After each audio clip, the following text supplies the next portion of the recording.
Guys, what the?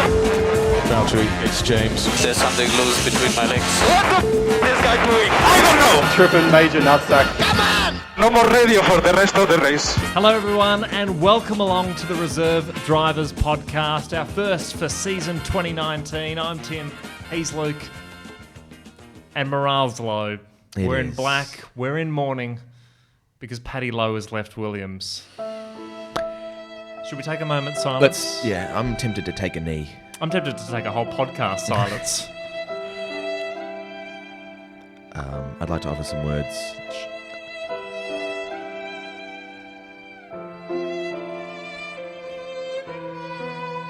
Well, that felt like a minute. Yeah. Definitely felt like a Robert Kubica testing length moment silence.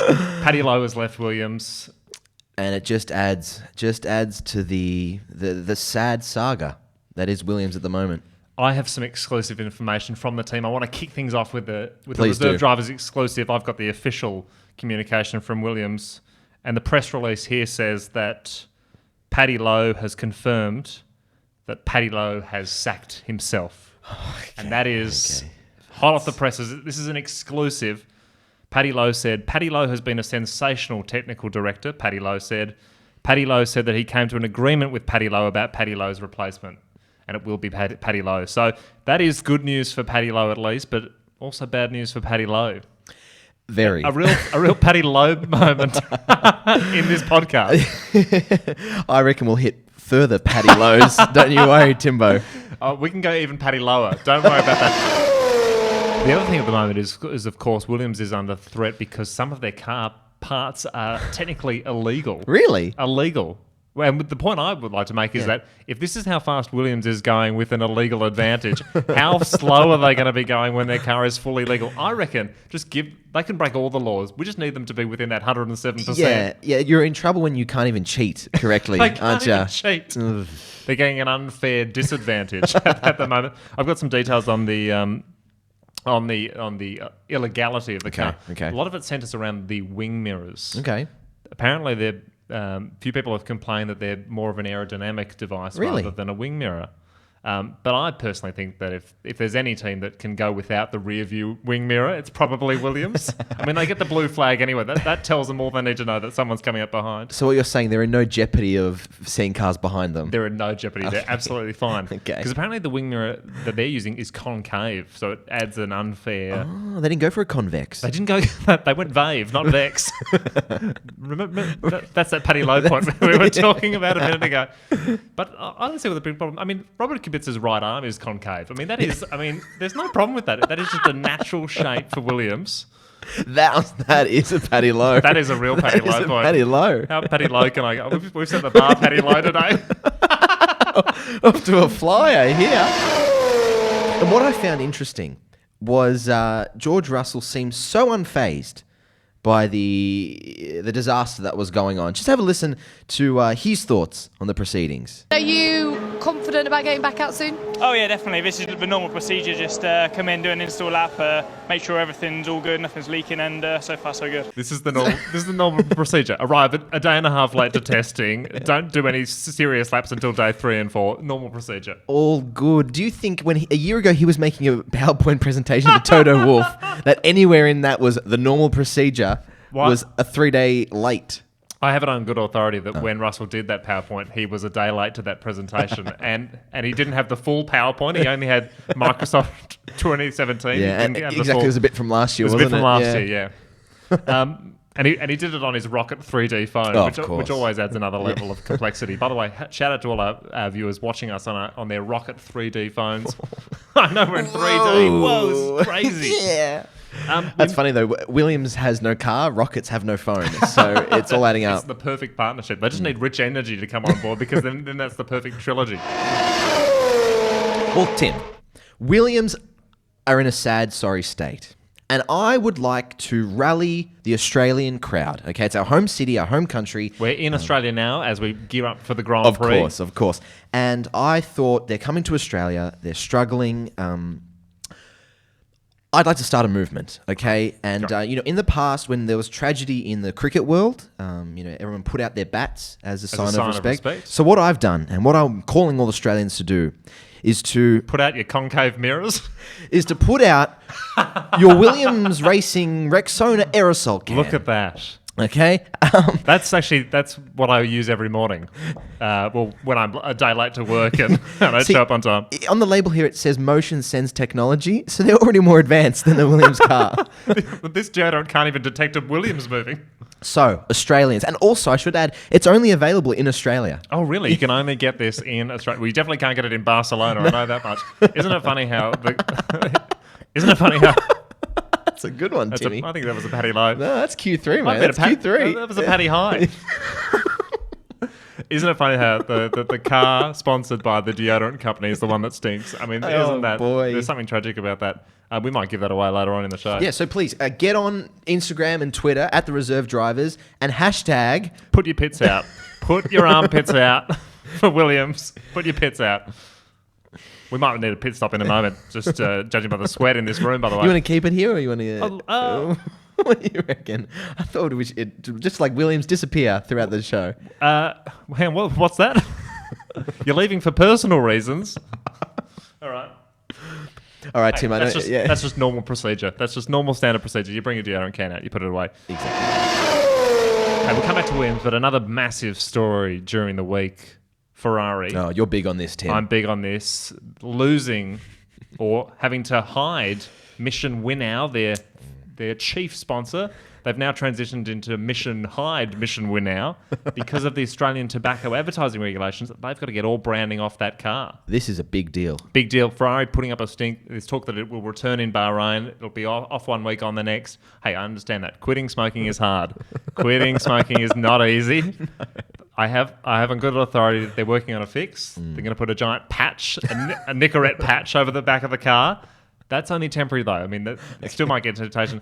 But Ferrari have announced that whilst they're removing the Mission Winnow, the Mission Smoke Now sponsorship, they will debut a very special livery only for Australia.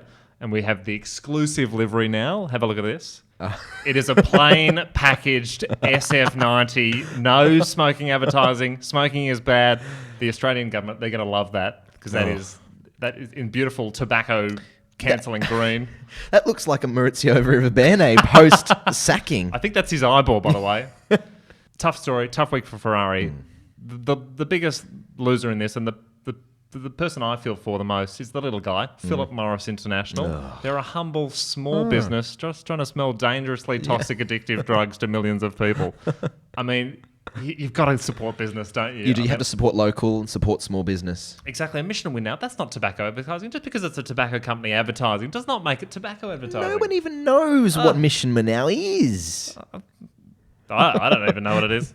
But it hasn't affected Ferrari, though, and it hasn't affected their preparations ahead of the Australian Grand Prix. Yes, they'll be going with the new livery, but it hasn't affected their selections. We've got them on the screen now. They've opted for 2 of the light cigarettes, 2 of the medium cigarettes, and then 9 of the full cigars. And they're the ones with the red stripes on it. So it hasn't affected their preparations at all. Ferrari fans aren't too happy either. Let's hear from Franco, the fiercely loyal Ferrari fan.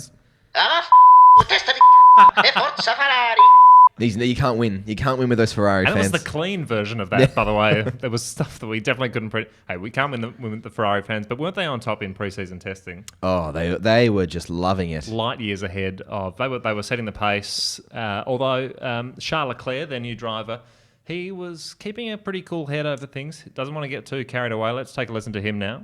After the lack of running yesterday, it's a good morning for us, and it's good to be on top, but it doesn't mean anything. Doesn't mean anything to be on top. How Charles Leclerc has changed. I mean, now he's gone full Ferrari. Doesn't mean anything being on top. This was him only a few months ago coming 6th in Azerbaijan. Yes, sir!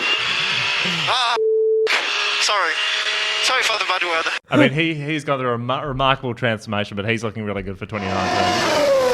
So Charles Leclerc keeping a lid on things. Very much keeping a lid on things over at... a Ferrari. Sorry, I forget if we can say the smoking thing or not. Exactly right. And there's a few other drivers who were sort of doing the same. who are, just wanting to keep a lid on Because their it's progress. testing. It's only testing. Exactly. But, McLaren, for example, had a great testing period. Amazing testing. They were on top of a few of the days. For the first time in a long time, there was a glimmer of hope in the McLaren camp. A better tomorrow, you might say, which is the other smoking advertising that we're not allowed to mention on the side of their car. Carlos Sainz, though, put things into perspective. We're not going to win in Australia at all, so everyone calm down a bit. Just calm down. I hope you're not getting to... I hope you didn't think, Timmy, that McLaren were a chance, did you? Well, in other news, the Formula One stores had to urgently recall the Carlos Sainz commemorative Australian Grand Prix T-shirts that they printed out. I can't believe that. I had them. I think all the punters had them in there for a 1-2 finish. Well, you say you can't believe it, but it's not the first time McLaren has had a rather pessimistic Spaniard. Mate, I have no brakes, no tires. We are out of the points. We try to do whatever, but I don't care too much. But it's testing. but it's testing. So It's that's tradition. Right. It's tradition tradition. in McLaren. We had another driver as well. I'm just going to jump around to a few other drivers do it. here, Timbo. Kvyat, Daniel was back in the Daniel seat. Kvyat was back, and actually Kvyat painted a really good picture, if you don't mind me jumping Please. on. Kvyat painted a really good picture of what testing is, because a lot of us think that it's just a chance to test new equipment. Am I stealing your thunder? Please. A lot of people think it's just a chance to test new equipment and of course. work on the 2019 car, but Yeah. Kvyat, he put things into perspective. That's what testing is for, to try the things that sometimes you don't want to try. Like driving the Toro Rosso car. I mean, he did not want to try that at all. But Wants you to gotta do that. I mean, that's one way of looking at it. Of course, I would argue that you would like to test things that you'd want to do on race day. That's the point of testing. Makes sense, though, why we didn't see any torpedo action during testing, though, did it? Daniel. However, Daniel did get out later in the test, and it's fair to say he got some important work done. So all in all, it was, like I said, this kind of day, and we scanned a lot of useful items. Scanned a lot of useful items. Now, he did spend 4 hours in the Toro Rosso gift shop as well, by the way, where you can pick up that deodorant as well.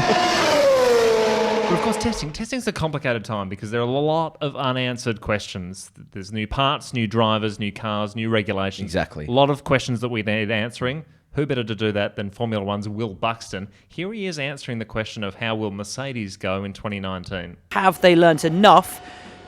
Have they done enough to still be viewed with that target on their backs when we get to Australia in a week and a bit's time?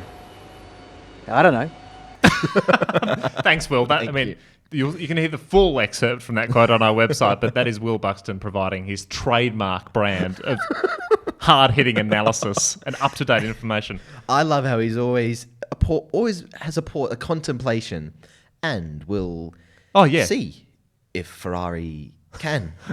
I mean, Kubica could do a test lap in between each of those pauses, and that's how you know they're really long. But let's go back to Mercedes because it was a bit of an on-off test for them. They didn't really show their full hand. But they were working on things with the car, as Valtteri Bottas explains. It is too early to say. I think still with the development, the characteristics are gonna change. That's right. They're developing the carrot sticks, which is a critical thing to do in testing. Let's just hear that one more time. The development, the characteristics. Yeah, that's exactly what you do in testing. I mean, that's what testing. Sometimes you got to say the things that you don't want to say in testing, as Kvyat said. He's all about the development thing of the carrot sticks. What does that even mean? Let's ask Will Buxton. I don't know. There we go. I mean, I'm clueless either.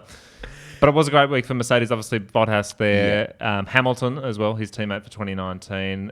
He has every reason to be confident. He's the reigning world champion, in the reigning constructors champion. 5 times in a row. 5 times in a row, but he's not, I mean, I'm not going to say he's a betting man. Okay. But I'm also not going to say he's not a betting man. I'll let Lewis explain. If you had to bet on it, would you back your team? Well, I don't really gamble, so... and I bet on myself always if I did. Yeah, that's crystal clear. That's crystal. No need to go to Will Buxton for that. That is crystal clear. He's not a betting man, but if he was, he'd bet on himself every time. I just want to touch on Buxton before we... Let's go back to Buxton. Yeah, unless you have more Mercedes stuff. No, let's go straight to Buxton. I want to just touch on Buxton again, if you don't mind. I want to head back to Buxton Avenue. Head Bucks to Bucks. What I loved about him as well is that you mentioned his ability to speak, which is what I'm lucky. Which is ironically being demonstrated by Luke at the moment. But he was able. I don't know. He was able to capture the big moments using very few words, and that's what I loved about him. Very expressive in the big moments and just captured the big words. Have a listen. Oh! He's in the way. Oh! So that's just all those big moments. And I danced to that at a nightclub once. That song. Gee, he is like a poet. He's the modern day poet. No one uses words. And Will doesn't use words either. And you touched on it perfectly, Tim. He has a way to give us insights, give us fans... Expert analysis. Exactly right. He takes the layman into the complex world of Formula One and he dissects it. Exactly right. Daniel Ricciardo's rear wing flew off. DRS failure. Quite a complex issue. A lot of moving parts. Renault weren't sure what happened. Ricciardo wasn't sure what happened. Can Will Buxton shed any light? Now that is going to be a worry. So he's right. He's right. That is a Paddy Lowe comment right there. He is right. I feel for Buxton. He had to do 8 hours of commentary on test day. Did he ever? And by the end of it showed. Have a listen. Ow! That's someone who had to watch 432 laps of Alex Albon. I reckon my dad danced to that song in a nightclub, maybe in the 60s. Buxton was struggling. He didn't quite make it all the way through. One guy who was loving absolutely every minute of it was... what's his name? Giovinazzi? Antonio? This is good. What was his name? Antonio Giovinazzi. Giovinazzi, the new driver for Alfa Romeo Sauber. He was loving every minute of it. It's his first proper F1 season, and boy, was he excited. The first day, for me, the first morning was like the morning before, going to Christmas. The morning before going to Christmas. Now, I don't know about you, Luke, but December 24th morning is not a big deal in my house. It's not even Christmas Eve. No. Testing for him was like the morning before going to...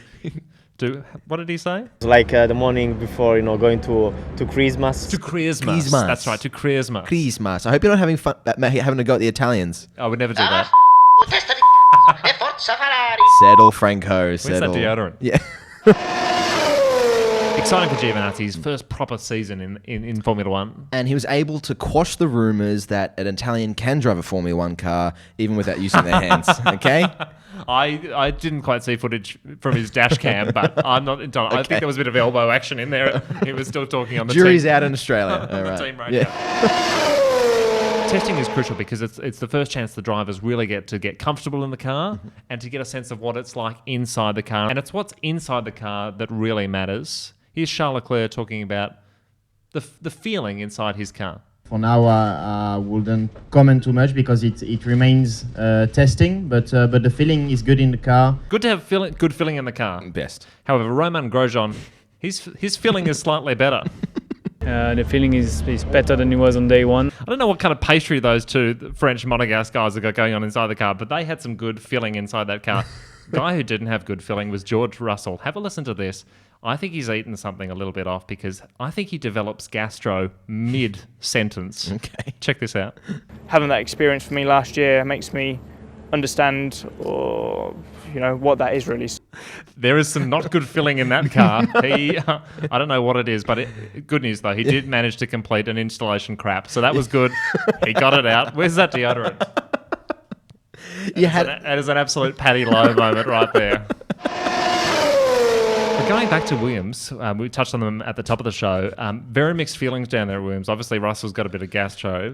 Kubica not entirely happy, although there's a bit of a difference between the team. I'm not sure Kubica and Russell are exactly on the same page. Have a listen to this. Since there, my confidence disappeared because the car was not in the right shape. Yeah, definitely very happy. I think there's a few things mixed going on there. Did you hear Kubica? He also gave his how much he knows about the car and how much he knows about the situation at hand. I know 20% of the things which I should know. Not the best of ratios, I wouldn't have thought. And wasn't that after Claire Williams came out and said he could be a technical director one day? Or maybe he is going to be the technical director now that Paddy Lowe's left. 20%. 20%. Oh, well, better late than never. Or as Robert Kubica says... a bit late, but it's better now than never. Traditional Polish saying, you just add a couple of words to the English version. That's fantastic. Hey, let's touch on a few other teams in testing. One team that flew under the radar was Haas for me. Very much so. Very much so. We're not sure what's going on there. I think there's genuine pace there. And didn't they have a massive 2 weeks of testing and developing and fine-tuning the car? Here's Kevin Magnussen. we haven't really done much developing as such this week. Yeah, so maybe not quite the busy week that I thought they'd had. The Haas Files are closed. The Haas Files, aren't they? I think ever since Rich Energy came on board, there's something not quite right going on down in Haas. Can we still buy Rich Energy yet? Are we able to? I think you can buy it at the Toro Rosso store where Danny Kvyat was doing some scanning. I haven't seen any around. We'll get it first on the show, though. It'll be breaking. Oh, the first sip. The first sip of Rich Energy will happen right here. I don't know. Is Will Buxton around? Will, do you know when we're going to be able to get some Rich Energy in here? I don't know. Oh, there you go. Even Will doesn't know. Even Will doesn't know. Hey, can I talk about a fan favourite or a polarising figure? Old Max Verstappen, Maxi boy. Maxi V. He also flew under the radar a little bit at testing. He very much did, didn't he? But in the off-season, it was real public that he went through a punishment, a changing experience. I mean, you broke it on our Instagram at the Reserve Drivers. We broke the official story that his punishment continued with a luxury yacht cruise. Of course, this was from the Brazil Grand Prix last year, his punch-up with Esteban Ocon. Well, I'm here to say that I think this has worked. This punishment, it has changed him. Because he's suffered. He's a different man. I want you to have a listen to his post-testing interviews.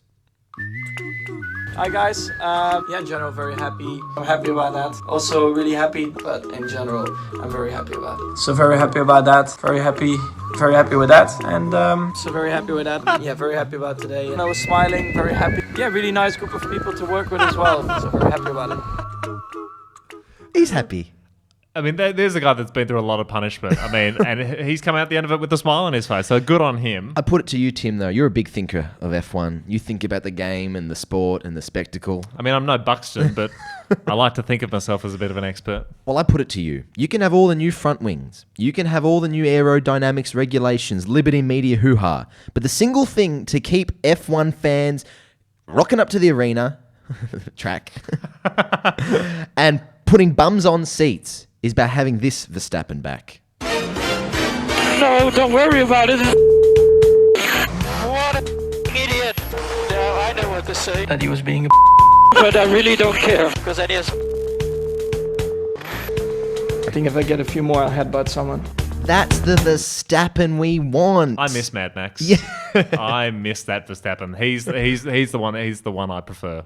Definitely, if given the option. I've got one last thing, and then you can bring us home, Timbo. Done. I'd like to talk about... There's been heaps of confusion about this new front wing, what it means with overtaking, what it means in general. Absolutely. I mean, the teams are still working on the development, the characteristics of those new regulations. So those characteristics are going to take a while to come to terms with. There was one man who was able to explain it in simple terms. Will Buxton? No. Oh! Not Buxton. It was your favourite operator. The smooth operator himself. Simon Lazenby.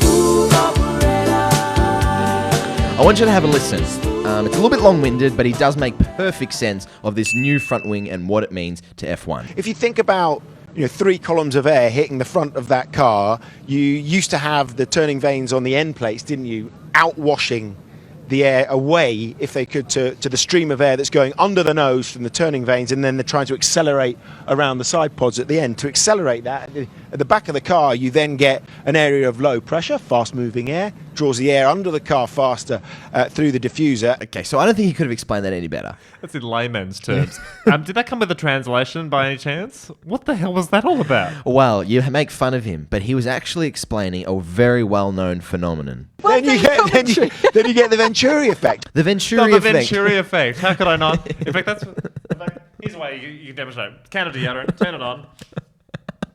Oh, it doesn't work. Oh, it really is Williams. Yeah. Got Paddy Lowe's fingerprints all over that. The Venturi effect, I looked it up. The Venturi effect. What's the Venturi effect? 18th century physics. So when I think of ways to explain complex aerodynamics packages, I think of 18th century physics. Because that's when those regulations were first brought in some of the earlier chariot races. It was easier for the horses to follow in front. Thus confirming that Simon Lazenby is and always will be. We need the Latin version of that song. I looked up the Venturi effect, did a bit of research, hit the books. Here we go. And the Venturi effect is a reduction of pressure that happens when something flows through something else. Mate, I heard Lazenby's definition. I don't need that. it results in a choke of the flow. Great. Okay, and I think it should be brought into F1. I think the Venturi effect is relevant because when I think of somebody choking with pressure, I think of Sebastian Vettel. Hey, speaking of Vettel, speaking of What do you choking, Sebastian successfully completed his championship choke test at testing as well. He got through the full program, Mission Spinnow, as he calls it. It's fantastic. Here are some official quotes that Sebastian told us. Head to reservedrivers.com for the exclusive article. We need to see how the car performs when I don't. The car was fantastic. It faltered, spun, and drove off the track exactly how I wanted. I mean, that is a confident Vettel. I mean, that is a guy who knows what he's talking about. A bit like Lazenby in many respects. So yeah, that was his throwaway race simulation. But I mean, I've said it before and I've said it again. It's one thing to crash in testing. It's another thing to crash at the German Grand Prix. So I don't think he's quite there yet. I'd be interested to see how the package goes. Issue, though, Ferrari worked out was with one of the wheels. One of the rims on the wheels. One of the rims on one of the wheels wouldn't turn in properly, and Ferrari managed to find the culprit. The team blaming a foreign object. And we have exclusive details of that foreign object, and here it is. It was Maurizio Arriva Bene. He was right in there, right in the thick of it. His fingerprints were all over that rim. He's that foreign object that you just got to be wary of at times in Barcelona. I dare say he'll be lurking throughout the won't he? Absolutely. Let's ask Will Buxton. I don't know. There we go. Anyone's guess, really. Look, Tim, testing was fantastic. Testing was fantastic. It's done and dusted for 2019. Done and dusted. Look, there's been a lot of hoo-ha, a lot of news stories come over, but at the end of the day, it's there for one thing, and that is F1 fans finally get to hear the sound of an F1 engine rev up. And then reverse back into the garage for further examination. Well, let's just hear some of those beauties. Mercedes always sounds promising. Excellent. The McLaren Renault engine, really, really great. You know, coming out of the garage. And then... Okay, so that's William. That's touchy. Williams are going to be there, mate. They are definitely going to be there. They'll have a 5-place grid penalty for those illegal concave mirrors, but they will be there. And so will we. We're so looking forward to it. We'll see you down under in a few days' time where the anticipation, excitement is building, and there's only one way to describe the atmosphere here in Australia. It's like the morning before, going to Christmas. It's like the morning before going to Christmas. We are so excited, and we'll see you soon. We've been the Reserve Drivers. Check us out on Insta, Facebook, Twitter, The Reserve Drivers, @The Reserve Drivers. And check out reservedrivers.com for all the exclusive breaking news. Don't miss any of those. Don't miss any of those. Hey, we've got to go back to the garage, go through some of the numbers. This was a long run. This was definitely not a race simulation. This was a long run. We've got to have a look at those. The development, the characteristics. And we'll see you next week.